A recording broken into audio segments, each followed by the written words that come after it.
The town left her in a burlap bag to die until a quiet cowboy chose mercy in the Wild West 1800's USA tale. The sun had just begun to climb above the jagged hills when Clara felt the first sharp stab of fear.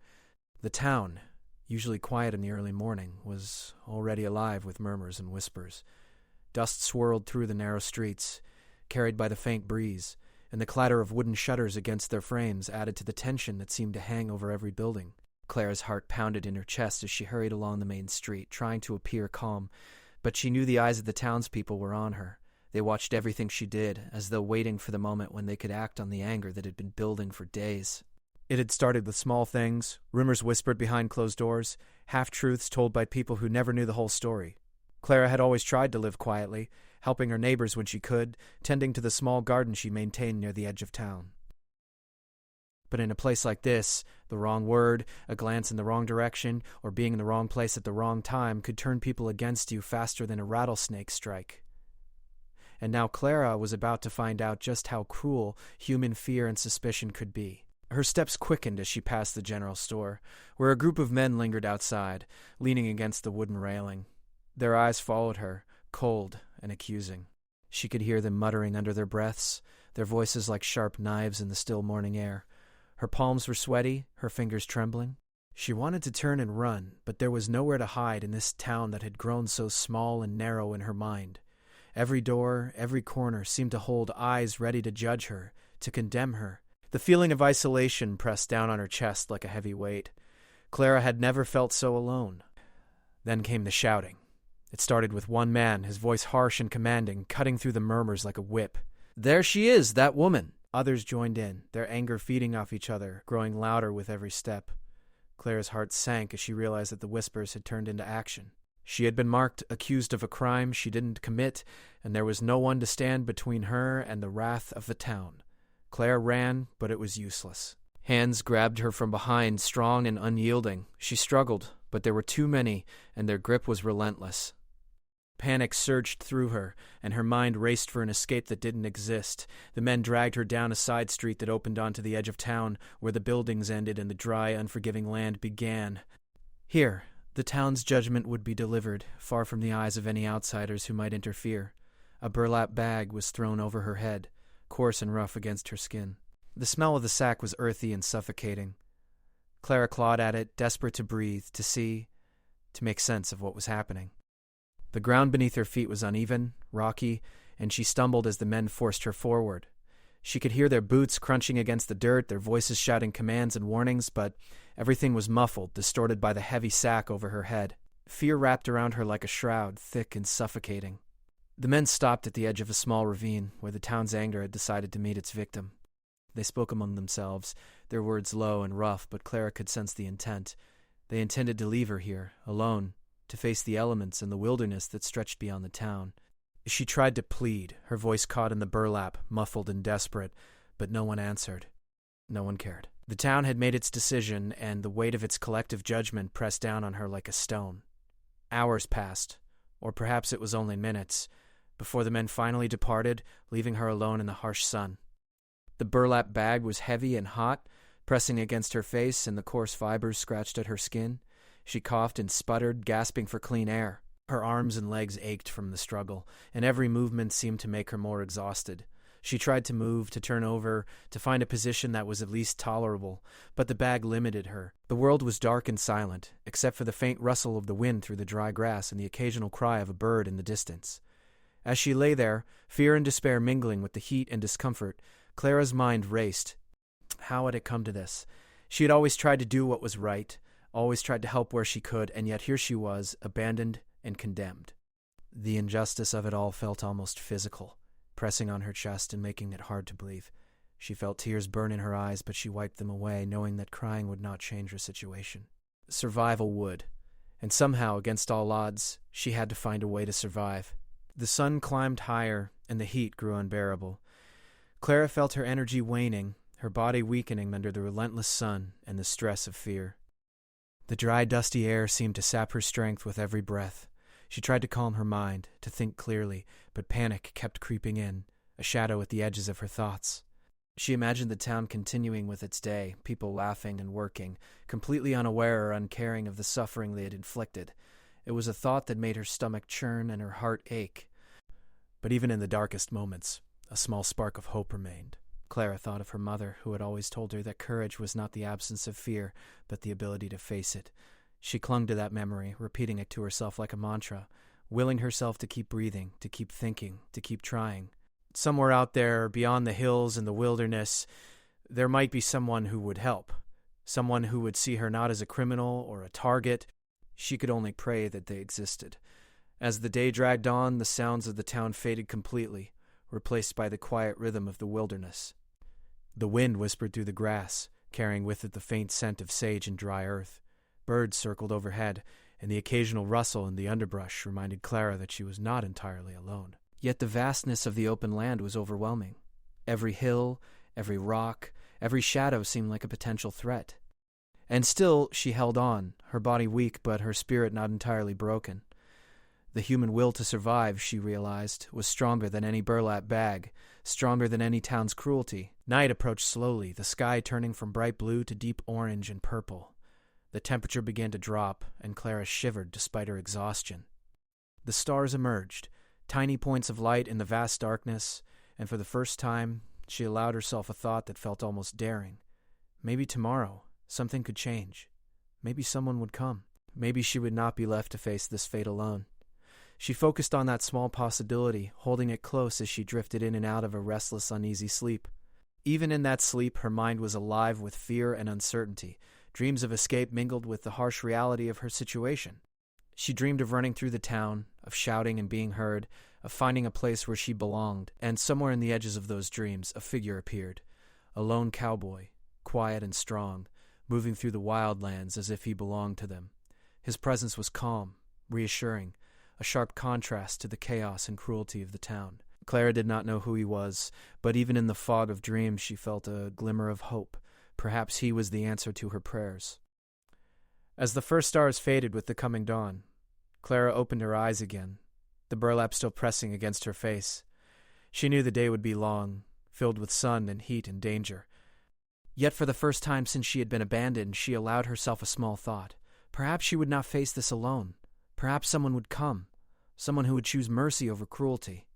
And in that thought, fragile but persistent, Clara found the first flicker of courage that would carry her through the hours to come. The morning sun had barely broken over the horizon when the sound of distant hoofbeats stirred the quiet of the open plains. Ethan, a lone cowboy, rode steadily along a narrow dirt trail that cut through the rugged hills. His wide-brimmed hat shaded his eyes, and his long coat flapped gently in the early breeze. Ethan was a quiet man, the kind who spoke little but observed everything. He had been traveling these lands for weeks, moving from town to town, keeping mostly to himself. The road was lonely, but the wide skies and rolling hills offered a freedom that towns and their judgments could never give him. As he guided his horse along the winding path, something unusual caught his attention. A faint, muffled sound, almost like a whisper or a small cry, drifted on the wind. At first Ethan thought it might be an animal, a fox or a coyote, but the tone was different. There was a human quality to it, a hint of fear and desperation that pulled at something deep inside him. He slowed his horse, letting the animal pick its way carefully over the rocks and scrub. His sharp eyes scanned the landscape, noting the slight movement in the grass, the disturbed dirt, and the shadow of a shape lying near a small cluster of rocks. Ethan's instincts told him something was wrong. He nudged his horse forward cautiously, keeping low and quiet. As he approached, the muffled sound grew louder, more desperate. It was a voice, a woman's voice, trapped and struggling. He saw the coarse burlap covering her head, the rough material binding her as she moved weakly. Her hands were reaching out, scratching at the earth, trying to free herself. Her breathing was shallow, and her body shivered from the cool morning air. Ethan felt a sudden pang of concern, an urge to act that he had learned to listen to over the years. Carefully, he dismounted and approached her. "Hey," he said gently, his voice calm and steady, carrying no judgment or anger. "It's all right. I'm here to help." The woman froze at first, panic flashing in her eyes as soon as she caught sight of him. Her initial reaction was fear. After all, she had been betrayed by people she had trusted, left alone to die. Her body tensed, ready to flee or resist, though her strength was nearly gone. "Stay back," she rasped, her voice hoarse, muffled by the burlap bag. I don't know you." Ethan nodded slowly, taking a careful step closer. I'm not here to hurt you. I just want to help. He reached down and gently touched the edge of the burlap, his movements slow and deliberate so as not to startle her further. You're safe now. Let me get this off of you. It took a moment, but she allowed him to loosen the bag. Clara gasped as fresh air filled her lungs, coughing and sputtering as she tried to breathe freely again. Her eyes, wide with terror and exhaustion, met Ethan's calm gaze. He was tall and strong, but his eyes were kind, without a trace of judgment. There was something in that quiet strength that made her feel, for the first time in hours, or perhaps days, that she might actually survive. Clara's body trembled violently, both from fear and from the cold touch of the morning breeze. Ethan gently helped her to her feet, steadying her as she leaned weakly against him. You've been through a lot, he said softly. I can see it. Come on, you need water and food. Her hands were raw and scratched from struggling against the coarse sack, her skin burned by the sun. She wanted to speak, to ask questions, to demand explanations, but her throat was dry, her voice barely more than a whisper. Who are you? She finally managed to croak. Name's Ethan, he replied simply. I'm just passing through, but I saw you there, and I couldn't leave you like that. Clara's mind struggled to process his words. After the cruelty she had faced from the town, after being left to die in a burlap bag, someone, stranger, had chosen mercy. She blinked, trying to hold back tears. Why would you help me? Ethan shrugged slightly, brushing a bit of dust from his coat. Sometimes people need help. It's not about why, it's about what's right. You didn't deserve that. Slowly, Clara let him lead her to a nearby shaded area beneath a solitary tree. The morning sun was climbing high now, and its heat was already harsh, reflecting off the dry earth. Ethan helped her sit on a blanket he kept rolled in his saddlebag, giving her water in small sips. Clara drank greedily, the cold liquid soothing her parched throat. She felt her body relaxing slightly, for the first time since she had been left by the town. Ethan carefully examined her for injuries. You've got some scratches, but nothing too serious, he said, brushing the strand of hair from her face. You just need rest and some food. He opened his saddlebag, producing some bread and dried meat, handing it to her with the same calm, gentle manner. Clara ate slowly, her hands still trembling, but with each bite, a little strength returned to her body. As she ate, Clara studied Ethan. There was something almost unshakable about him, a quiet confidence that didn't demand attention but inspired trust. He didn't ask questions, didn't press her to explain what had happened. He simply acted with care, letting her regain her strength in her own time. She realized that this man, a stranger in a harsh land, had become her lifeline. After a few moments of silence, Clara's curiosity overcame her fear. You could have just left me, she said quietly. Why didn't you? Ethan looked out over the hills, his gaze distant, as though weighing his words carefully. I have seen enough cruelty in my time, he said finally. People who hurt others because they're scared or angry or think it's the right thing, it leaves a mark. I couldn't add to that. Mercy, it's the only thing that makes sense. Clara felt a warmth spread through her chest, a fragile hope that had been nearly extinguished by the town's betrayal. Someone believed in kindness, in doing the right thing, even when it wasn't easy. She realized that perhaps for the first time in days, she might survive, not just physically, but emotionally as well. The sun climbed higher, and the air grew warmer, but Clara no longer felt the same crushing weight of fear. She knew the town's anger still existed, still threatened her, but for now she was safe. Ethan had given her that gift, a moment of calm, a chance to breathe, a chance to think. She didn't know what lay ahead, but she knew that as long as he was nearby, she had a chance to face it. After a while, Ethan stood, brushing dust from his coat. We need to move before the heat gets too strong, he said. I'll help you, but you need to keep your strength up. The land out here can be unforgiving. Clara nodded, trusting him, though her legs felt weak. With Ethan's support, she rose and followed him carefully across the uneven terrain. The plains stretched endlessly around them, dry and rugged, with sparse trees and the occasional rock outcropping. Each step was a reminder of her vulnerability, but also of her will to survive. As they walked, Clara's mind wandered to the town she had left behind. She thought of the faces, the whispers, the anger that had led them to abandon her.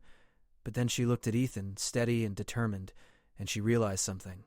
Not everyone was like that town. Not everyone would choose cruelty over compassion. There were still people who could act with mercy, even when it was difficult, even when no one would watch or approve. Hours passed as they made their way slowly through the hills. Ethan helped her navigate the rocky paths, guiding her away from unstable ground and hidden dangers. He didn't ask questions, didn't push her to talk about what had happened, but his presence was a quiet reassurance that she wasn't alone. By the time the sun reached its peak, they found a small stream cutting through the dry landscape. Ethan knelt beside the water, cupping his hands to drink and offering some to Clara. The cold water ran clear and refreshing, and Clara felt her strength returning with each sip. She splashed her face gently, washing away the sweat and dust of the morning. For the first time since she had been abandoned, she felt a sense of relief, a sense that the worst might be behind her. Ethan watched her carefully, his expression calm.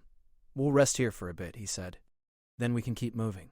It's not far to a safer place, but we need to be careful." Clara nodded, her voice quiet but steady. "Thank you," she said. "For saving me. For everything." Ethan simply gave a small nod. "No thanks needed. Just survive. That's enough." And in that quiet moment by the stream, Clara realized something important. For the first time since the town had abandoned her, she felt hope. The world was harsh and cruel, yes, but there were still people who could act with kindness, who could choose mercy when others chose hatred. And as long as Ethan was by her side, guiding her through the wild, she knew she had a chance to reclaim her life. The sun was climbing high into the sky when Clara and Ethan continued their journey across the wide open plains. The air was dry and carried the faint scent of sagebrush and dust. Clara felt the heat pressing down on her already tired body, but with Ethan by her side, she kept moving.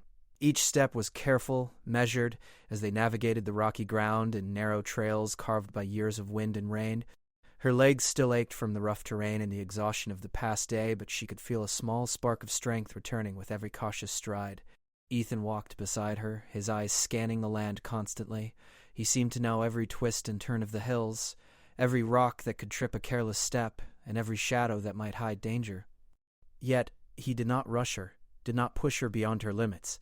Instead, he adjusted his pace to hers, quietly encouraging her with small gestures, a hand held lightly to steady her, a word of reassurance or a simple nod when she showed courage.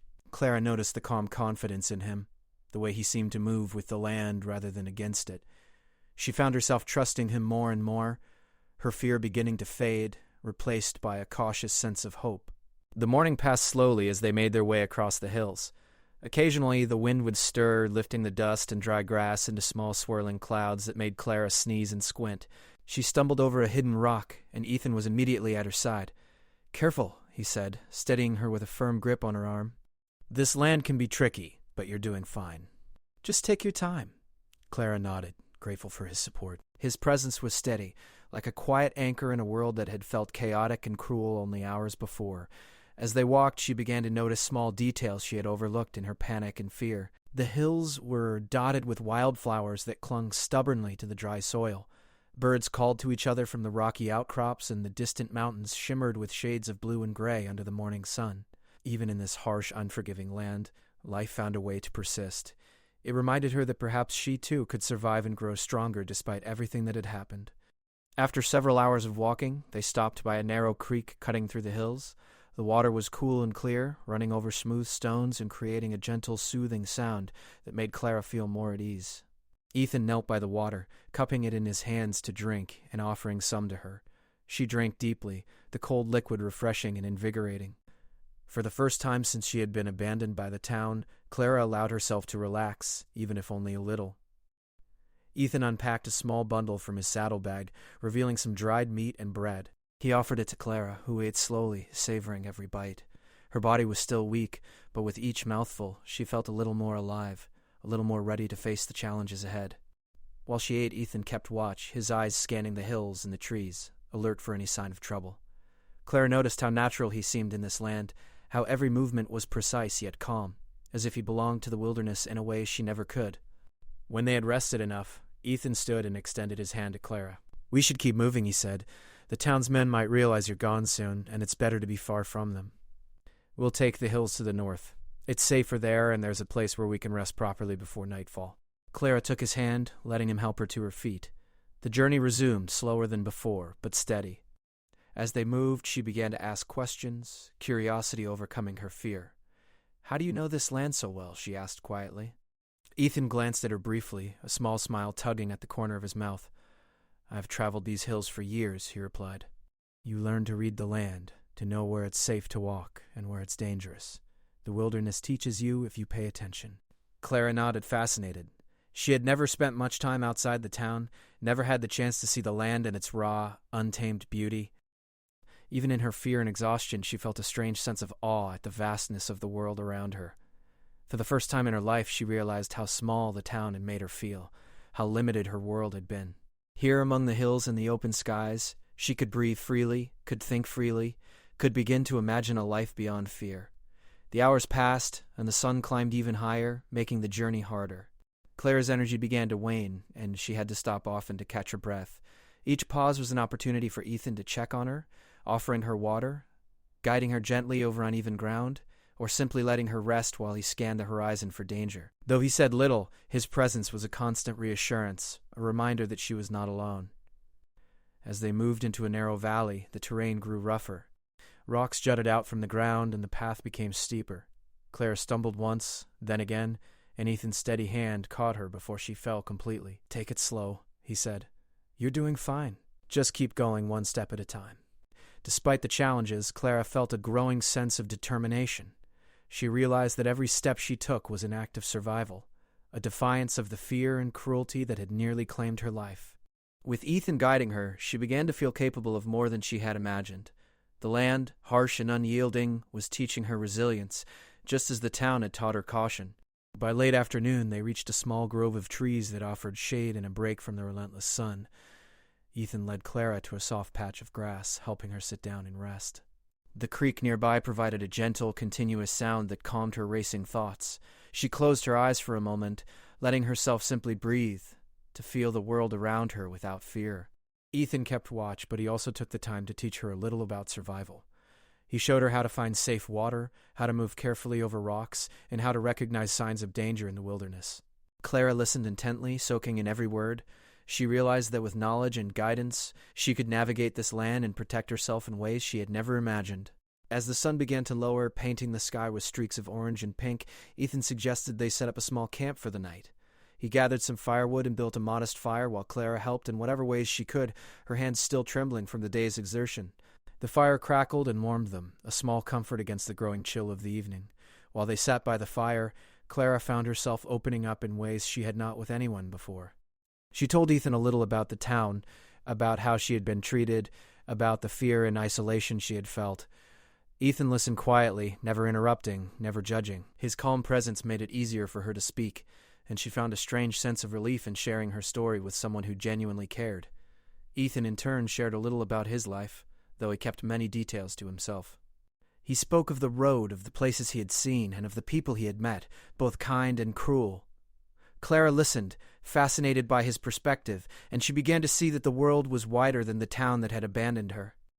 There was more to life, more to people, and perhaps even more to herself than she had ever imagined. Night fell fully, and the fire's glow cast dancing shadows across the trees. Clara felt exhaustion creeping over her, but it was no longer the same heavy, despairing fatigue she had felt when left in the burlap bag. This was a tiredness born of effort, of movement, of survival. She felt alive, more alive than she had in days, and a quiet sense of gratitude settled in her heart. Ethan watched her quietly, noting the small signs of recovery and strength. He knew the journey ahead would be long and difficult, that the town's men might still search for her, and that the wilderness held dangers of its own. But for now, she was safe. She had food, water, and shelter for the night. She had a companion who would not abandon her, and perhaps most importantly, she had hope. As Clara lay down on the soft grass, gazing up at the stars that now blanketed the sky, she realized that the bond between them was growing. It was a quiet bond, built on trust, respect, and shared struggle. She did not yet know what the future held, but she knew that with Ethan by her side, she could face it. And for the first time since the town had left her to die, Clara felt the faintest whisper of something she had nearly forgotten: courage. The night was calm, the air cool and soothing. The fire crackled softly, and the stars seemed to watch over them, a silent promise that the world was still full of wonder and life, even in the harshest places.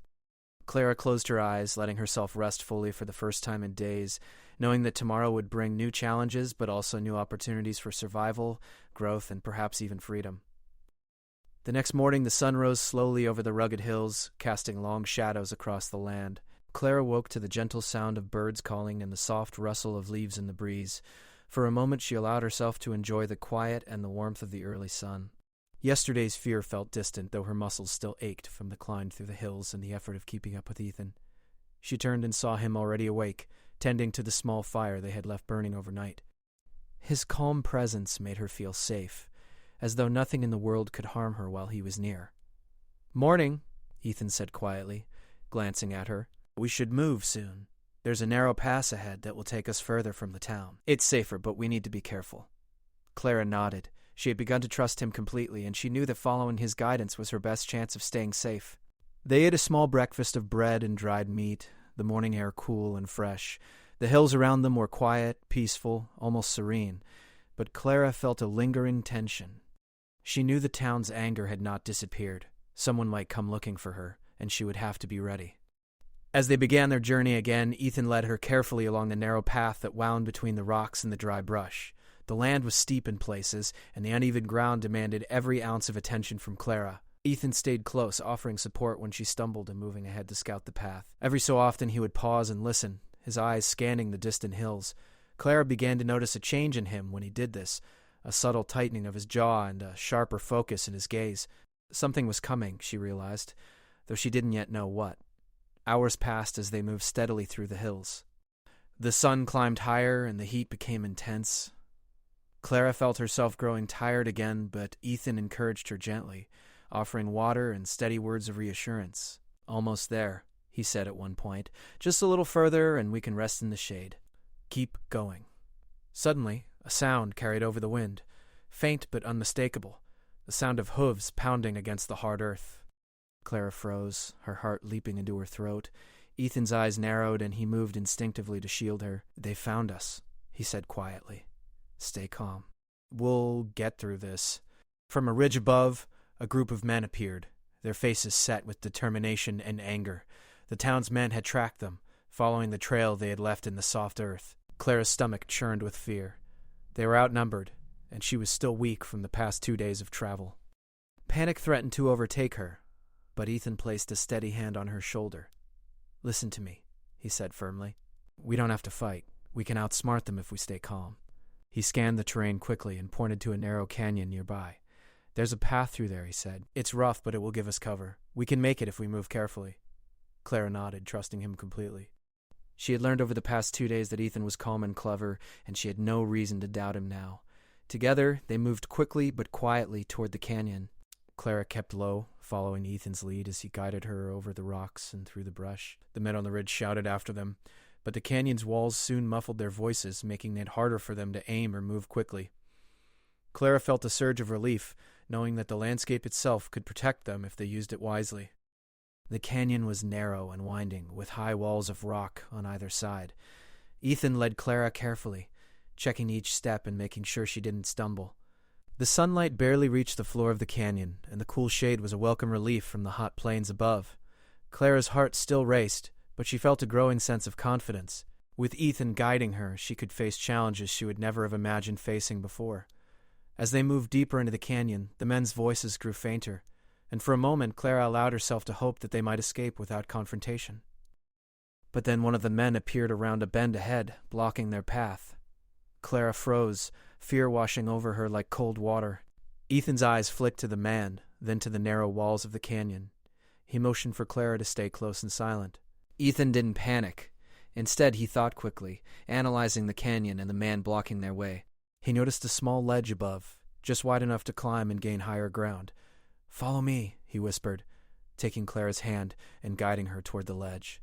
They climbed carefully, using handholds and rocks to pull themselves up. The men below shouted in frustration, realizing they were escaping his reach.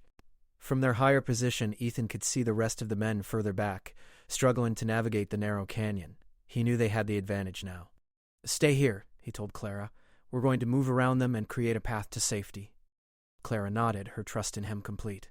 She held her breath as he moved ahead, careful and deliberate, using the rocks for cover and keeping a close eye on the men below. Ethan led them along a hidden path that wound above the canyon floor, finally emerging at a small plateau. From this vantage point they could see the pursuers, who were now confused and unsure of how to reach them. The canyon walls blocked most of their movement, giving Clara and Ethan a critical advantage. "You're doing well," Ethan said quietly, glancing at her. "Keep moving, and don't let fear control you. We're almost clear." Clara nodded, her fear giving way to determination.